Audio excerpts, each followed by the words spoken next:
Hi, I'm Jason Inman. And I'm Ashley Victoria Robinson. And we're here to review Legends of Tomorrow, Season 3, Episode 10, Daddy Darkest. And if you haven't seen this episode, you might want to come back later because there will be spoilers. John Constantine pays the Legends a visit. They agree to accompany him to present-day psychiatric hospital and are surprised to discover who Constantine is trying to help.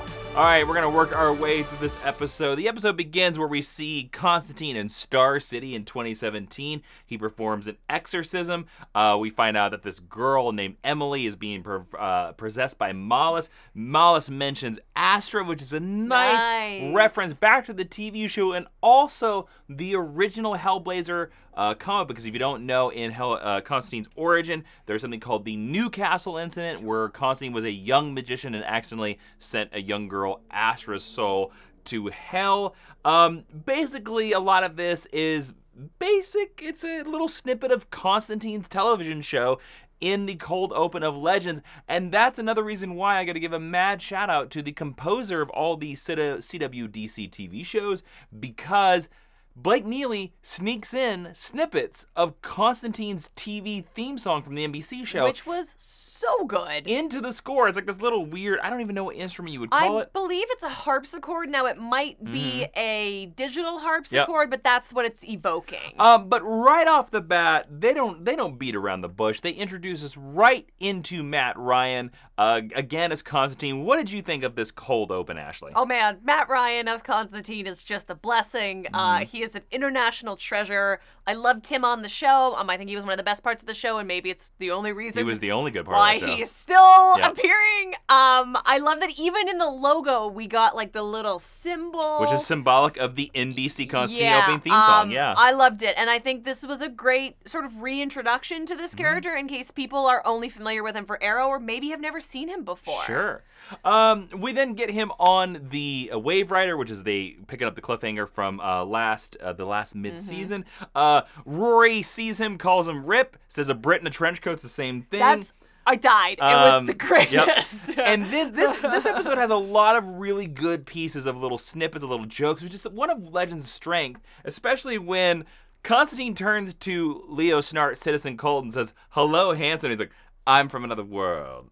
And I'm spoken for." And then Mick says, "Yeah, his girlfriend's a guy. Yep. My head hurts. I'm gonna go watch TV." Yep. Which again is a nice. This episode they peppered in a lot of the comic book Constantine references, because again in the comic books, Constantine's bisexual. Yes, he is. He's like James Bond. He doesn't care. If it walks and talks, he's probably going to sleep with it. Yeah.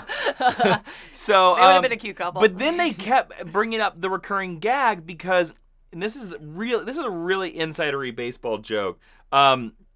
Constantine on the NBC show, because it was a broadcast show, and even though CW's a broadcast show, this is a main broadcast network, Constantine could never smoke. And that is such a cornerstone of the comic book character. Yeah, he could never smoke on his NBC show. And in this show, they keep the recurring gag that he's trying to smoke, and he never lights a cigarette until the last scene. Yeah. Which I thought was a really nice reference Very there. satisfying when he finally gets to smoke, though. Like, as a longtime Constantine fan, you're like, yes, I've been waiting for this forever. All right, let's talk about Sarah and Agent Sharp. Agent Sharp calls in, basically has nothing to say. She flirts with Sarah, tussles her hair, and then Citizen Colt goes, "Aww." Ashley, how much do you want a relationship between these two characters? 0%. 0%? Not at all. Why? This is the only reason that I want Agent Sharp on the show. I like Agent Sharp. I like the actor. I think she's overcome some terrible writing for that part. I just don't have any use for her anymore. Yeah. So as much as I like her, she could go away and that would be fine. And only to keep her around as a potential love interest for Sarah, I'm just not super interested in. That's all. But yeah, she's cute. Our characters go to the Star City Hospital to get ready to perform an exorcism, and then they find out that the girl is Nora Dark, who we've seen grown up, which I thought was a nice little bit. Again, this is something that Legends can do that the other shows can't do, that is basically cross their own time stream. Yep. We've already seen Nora Dark in about 3 episodes, I think. She's a grown woman. In fact, she's Brandon Routh's wife in real life. And the better actor of the two. But this is young Nora. That was a nice little little twist that I did not see coming. I also thought that the young woman who was playing her did a really good job, and I think the CW's pretty mixed on their kid actors, especially when you look at William and Ruby. So I really appreciated her work in this episode. Another thing that I really liked in this episode was Constantine performs the exorcism. He calls Malice a tusspot. He has a cool little diagram, and of course he's like, "This is my special little spell, suck of might. No one can break it." Yeah. And Malice, of course, can break it. Yeah. And then introduces a piece of demon magic that takes them back to 1969. Now, I really don't know why 1969 was the year picked. I could be completely wrong. I wonder if that's the year that Once Upon help me out with the Jack Nicholson movie that's One Flew Over the Cuckoo's Nest. I want to call it Once Upon a Time in the Cuckoo's Nest. Look it up. Because there are a lot of references to like Nurse Ratched in this episode. That was a movie about an insane asylum. It's a great movie. You've never seen it. 1975. Okay, see, so then that's not the reference. I wonder why 1969 was the year. I wonder as well, because it doesn't seem like they don't give an in-episode reason why, except arbitrarily it's a weird year to go to. I guess. Yeah. I also got to shout out John Noble as the voice of Malice. They really do a good job about adding the right amount of effects onto his voice, because John Noble's voice, he's Denethor in Lord of the Rings, he's on from Fringe. It's distinct. His scary voice on his own. Yeah. He'd be fine.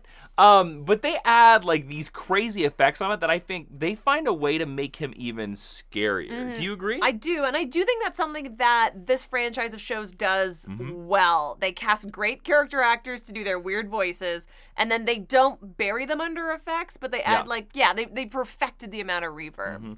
There was also some really interesting cinematography and also editing this episode. Yes. Some of the cinematography, there were lots of lightning flashes, of course, going for the exorcism. This episode was a lot more yellow than usual, I think, to invoke Constantine. Also, when Sarah's first freaking out and you see the face coming through the wall and stuff like that, did you notice frames from Arrow Season 3 and Arrow Season 4? I did. I also noticed that it looked like she was wearing a rig. She had a rig shot as well. Which was very evocative to me of Arrow Season 1 when he was doing his parkour all over the place. And I generally am not a fan of that angle, but I thought for this, it was very interesting. And I did feel like you would know better than I, that there were more handheld shots that gave it a more claustrophobic feel than we're used to. I didn't notice that to say, but you could be right. The one that really spoke out to me was the quick edit of Sarah seeing her death falling off the building. And she spooked the most of that one. Now, whether that's clever editing or whether they told her that on set, I don't know. It worked really well. Another thing that worked really well is Constantine does this little slick hand of, sleight of hand, and he reveals a card that's a black canary, white canary. Yeah, I love that. That was really good. Also, of course, this is so in the character of the comic books. Constantine would do a cheap parlor trick to seduce a bird, as he would call her. Yeah. And it works. I like that John Constantine. And okay, now let me ask you this: we really haven't seen Sarah have sex with anyone except for a woman in the entirety of Legends. Yeah. Now, do you like that John Constantine is the one going to play for the other team in Legends? Okay, so I really like that we have Sarah representing a bisexual character because that's not something we get a lot of in the LGBT spectrum. We usually get just gay. Yeah. So I appreciate that we are getting a character who she states it a number of times, and now we're seeing a return to her interest with another bisexual in men. character. With another bisexual character. I thought they had great chemistry the whole episode. From their very first scene together, I really enjoyed watching them play. And then she's like, "Are we really this damaged?" And I was like, "Yes, you are. Now sleep together." Yeah. I loved it. We are this damaged that we're going to bone in the bottom of a crazy asylum when there are demons everywhere. And then we're going to later fight about who seduced who. I really enjoyed it. Yes, I did.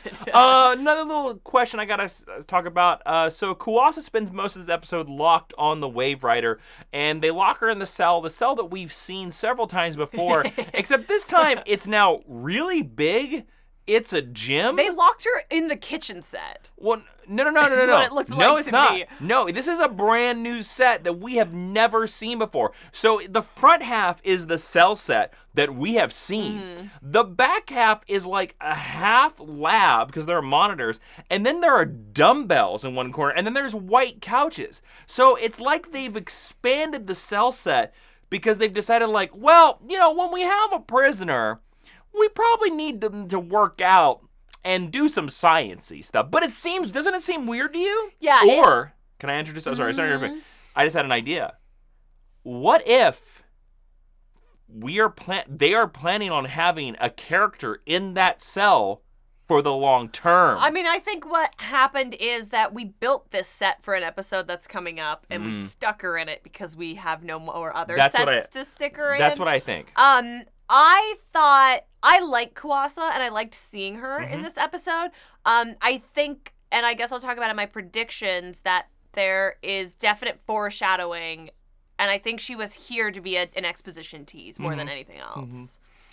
So we get to a scene where they take Nora to the coffee shop. I don't know why they decided to take a possessed person to the coffee shop. Too public, too jitters. That was really well. Also, this said, like, we got to see like the exterior shot again, and it said Star City. So you just have to assume that I guess Jitters looks the same in every town. Is Jitters a franchise? We have to assume that it is now based on this episode. Just lazy. There were a couple times that her head. They speed ramped her head, bashing her head. It got a little silly. But I did like that her seeing Arrow kill her father, like, kind of awoken her. So we go back to the blue plane where Malice controls. We see Sarah there. I like the idea. I originally thought this plan was insane. I was like, this plan is really dumb. But then when she got there and she was able to write the symbol, I was like, oh, okay, this plan's a little bit smarter. And I liked the idea that she met Nora on this plane and they sort of worked together. I was surprised it was Nora. I was honestly expecting her to see Laurel there. Oh, interesting. And maybe that's something that they're saving for later on, but I don't think you have Sarah go to confront her demons and not have Laurel appear Well, there. especially since we're going to confront, apparently, like, this seems like this is going to be the impetus for the rest of the season for Sarah, is that, especially when we go off the last scene with Constantine. We find out that Zari can burn Malice, and that he says that you're one of the 6. I thought Zari was not terrible in this episode. I thought it was her best episode to date. Sure. I actually believed some of her lines. I wanted to talk a little bit about Maya, but I think your prediction is going to be about that, so we're going to move on. So we find out there are 5 totems in total, and Vixen says the 2 that we don't know about are Earth and Fire. Those are the ones we don't know, and so there's possibly a 6th one as well. Constantine, of course, does some little flirty with Sarah, be like, give us a call if you need help with Malice, and she's like, thanks for the shag. I love that. And then Constantine tells Ray to blast Sarah with a new gun in case something happens. So we have literally introduced the Ray Palmer Chekhov gun that he will definitely fire before the end of the season. Yeah, apparently for Ray to be useful in the back end of the season, he gets Reed Richards' hair.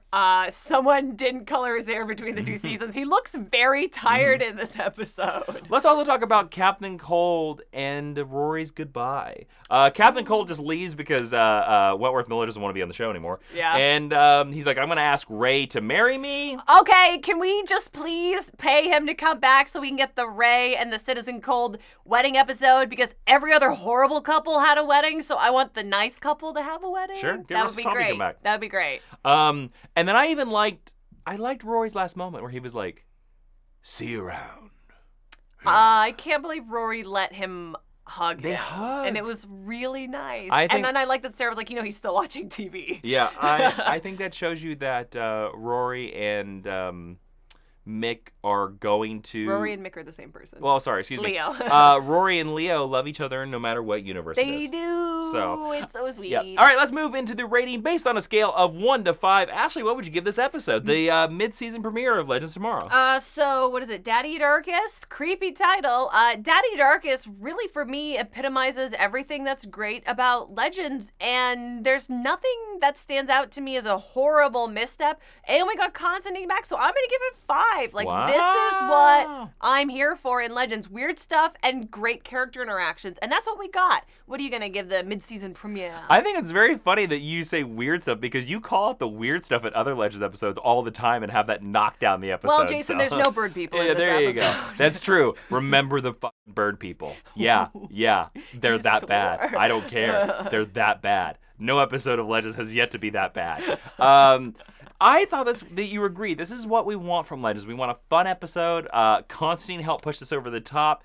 There were some silly parts, and when you think about that, the episode really came down to doing an exorcism twice. That's a knockdown for me. So I really enjoyed this episode, and if the rest of the season is this good, I think we're in for another great season of Legends. I'm gonna give it a 4. Nice. It's not a perfect episode, but it's a really, really fun episode. Ashley, based on this episode, what are some predictions you got for the future of Legends tomorrow? So this is a prediction that I've made in the past, but now I think there's more evidence for it, so I'm basically just restating it here.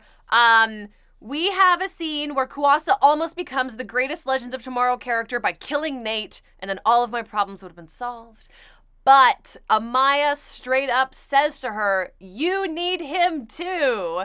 And I think that this is confirmation, and by the end of the season, we're This is going the to point I was gonna bring confirm up. that Nate is their grandfather. Mhm. And that bothers me deep down to my core. But I don't think you leave that hanging participle there. The hanging Chad? And then we also, there you go, we also have a very prolonged look from Amaya after that. And I don't think that that's by accident. I don't think it's for nothing. And if it would have been for nothing, then we could have had this action taken by any character other than Nate. And really, since it was Captain Colt's gun, it should have, or Citizen Colt, it should have been perpetrated by Citizen Colt, and we should have had Nate go off to do the exorcism with them. I don't know. Like I will But say, I think we gave that to Nate so that we could build this story. there was a weird thing. We didn't mention this in the episode. There was a weird thing where Wentworth Miller, every time he was in a scene, had an excuse to leave the scene. Yeah. I wonder if there's some sort of, they didn't have him for as many days as they needed him. I think they probably did. Yeah. I think they probably had to shoot him out very Yep. quickly. Yep. But I think that this is just proof that we're going more toward that, and Kuasa's obviously going to have to play a big part in whatever the culmination against Malice is, and I think that's cool because she's great. What's your prediction coming down the pipe for Legends? Well, we said that there are 5 of these things, 6 possibly. The number of the demon. And one of them is Earth, and one of them is Fire. So I'm going to go out on a wild limb and make a prediction about Earth, who I think the Earth one is. Ooh. There is a DC character who deals a lot with dirt and earth and moving stuff around. It's not who you think because they can't use her. That's not what I wasn't thinking but of her. it is her. I'm talking about. She's thinking about Terra is who she's thinking about No, with the it's not Titans. who I'm thinking of. Titans have that character. They can't No, use who her. I'm thinking of. Who I am thinking they're going to use is a character from a country. They've mentioned this country on the show before, Markovia. I think they're going to use her brother, Geoforce. Oh, that's not who I thought you were going to say. Brian Markov, because he's a little known DC character. Also, I think they're gonna make one of these totems male. You don't think they would use Swamp Thing instead of Geoforce? I don't think they can touch Swamp Thing. Oh, because I don't think they can touch the Swamp Thing. logical choice. No. I really don't think they can use Swamp Thing. I think it's gonna be Geoforce, and I think they're gonna create some sort of totem that gives him his powers. Again, this is a wild shot. I don't know if it's going to be right, but you know what? They've mentioned Markovia before, and we've had weirder things. So go down in the comments and tell us what you think is coming for the future of Legends of Tomorrow, and while you're down there, click subscribe. And for more exclusive geeky content, why not check out patreon.com/Jawiin. Stick around the channel. We got more reviews tomorrow.